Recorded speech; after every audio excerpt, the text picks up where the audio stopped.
एक समय की बात है। एक बड़े से गांव बालीपुर का मुखिया गोपाल नाम का एक व्यक्ति था। गांव का मुखिया गोपाल बहुत ही लालची और बदमाश व्यक्ति था। इसका एक नौकर था जिसका नाम श्यामू था। श्यामू बहुत ही समझदार और नेक दिल इंसान था।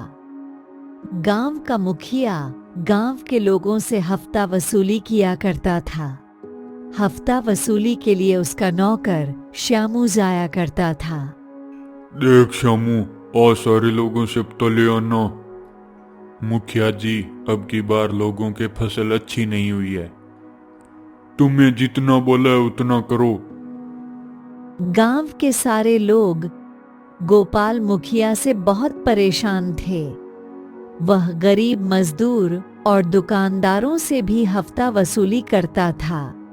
श्यामू भी मुखिया के यहाँ नौकरी करके बहुत ही ज्यादा परेशान था, क्योंकि वह जहाँ भी वसूली करने जाता वहां पर वसूली के पैसों के लिए गरीब लोग उसके सामने बिलखते थे। श्यामू भैया, अब की बार फसल अच्छी नहीं हुई है तो मैं आपको हफ्ता कहाँ से दूं? देखिए रमेश भैया, मैं तो जो मुख्य आदेश देता है उसका पालन करता हूँ। मैं तो एक साधारण सा नौकर हूँ। देखिए श्यामू भैया, हमारे घर में राशन खरीदने तक के पैसे नहीं है तो मैं पैसे कहाँ से लाऊं? रमेश भैया, मैं आपका दर्द समझ रहा हूँ, लेकिन मैं क्या कर सकता हूँ। मैं तो आपकी तरह एक साधारण व्यक्ति हूँ। लोगों की ऐसी बातें सुन सुनकर श्यामू भी अपनी नौकरी से बेहद शर्मिंदा था। एक दिन की बात है, जब श्यामू वसूली करके मुखिया के पास जा रहा था, तभी एक घर से उसको किसी महिला के रोने की आवाज सुनाई देती है। महिला के रोने की आवाज सुनकर श्यामू सोचता है, अरे ये तो किसी महिला के रोने की आवाज है। महिला क्यों रो रही होगी? क्या हुआ होगा? चलो घर के अंदर चलकर पता करके आता हूँ। क्या पता किसी प्रकार की मदद की जरूरत हो। ऐसा सोचकर श्यामू उस घर में चला जाता है। घर में जाने के बाद वह देखता है कि एक महिला आंगन में बैठी रो रही थी। श्यामू महिला से कहता है, क्या हुआ बहन, तुम रो क्यों रही हो? वह महिला कुछ नहीं कहती है और लगातार रो ही रही थी। बताइए बहन, आप रो क्यों रही है? क्या पता मैं आपकी मदद कर सकूं। तुम क्या मेरी मदद करोगे? अभी 20 दिन तो हुए नहीं और फिर आ गए हफ्ता वसूली करने। नहीं बहन, मैं तो आपके रोने की आवाज सुनकर मदद करने चला आया। मेरी मदद कोई नहीं कर सकता। बहन, आप एक बार बताइए तो सही, क्या पता मैं आपकी मदद कर सकूं। भैया, मेरे पति तो 2 साल पहले चल बसे। अभी मेरे घर में कमाने वाला कोई नहीं है। मैं दूसरों के घर का काम करके पैसे जुटाती हूँ।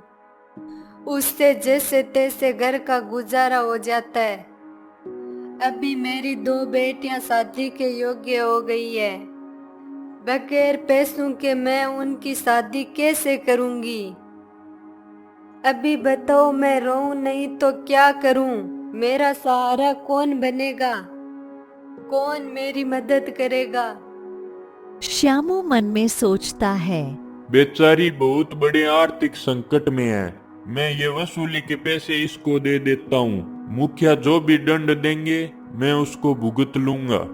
ऐसा सोचकर वह महिला से कहता है, ये लो बहन, मेरे पास कुछ पैसे हैं, ये तुम रख लो। इससे तुम्हारी काफी मदद हो जाएगी और तुम आराम से अपनी बेटियों की शादी कर पाओगी। बहुत बहुत धन्यवाद श्यामू भैया। मैं कभी ना कभी जैसे तैसे करके तुम्हारे पैसे लौटा दूंगी।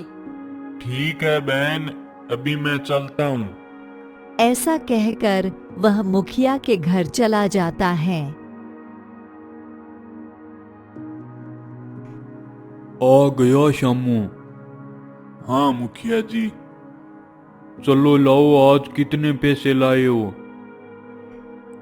एक भी नहीं मुखिया जी। क्यों नहीं लाए? तब श्यामू पूरी बात मुखिया जी को बताता है। ऐसा सुनकर मुखिया जी बहुत ही क्रोधित हो जाते हैं।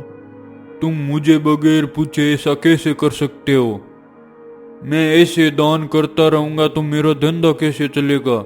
माफ करना मुखिया जी, मेरे से गलती हो गई। मैं ये पैसे आपको लौटा दूंगा। निकल जाओ यहाँ से, मुझे जरूरत नहीं है तुम्हारी। और ध्यान रखना, 10 दिन के अंदर मेरे पैसे लौटा देना, वरना तुम जानते ही हो मैं कैसा आदमी हूँ। ठीक है मुखिया जी। ऐसा कहकर श्यामू वहां से निकल जाता है। श्यामू की यह बात पूरे गांव में फैल जाती है और सब लोग श्यामू पर गर्व करने लगते हैं। कुछ समय बाद गांव में मुखिया के चुनाव आते हैं तो सब लोग श्यामू को चुनाव में खड़ा होने के लिए कहते हैं। श्यामू चुनाव जीत जाता है। श्यामू को मुखिया के रूप में पाकर पूरा गांव खुशहाल रहता है।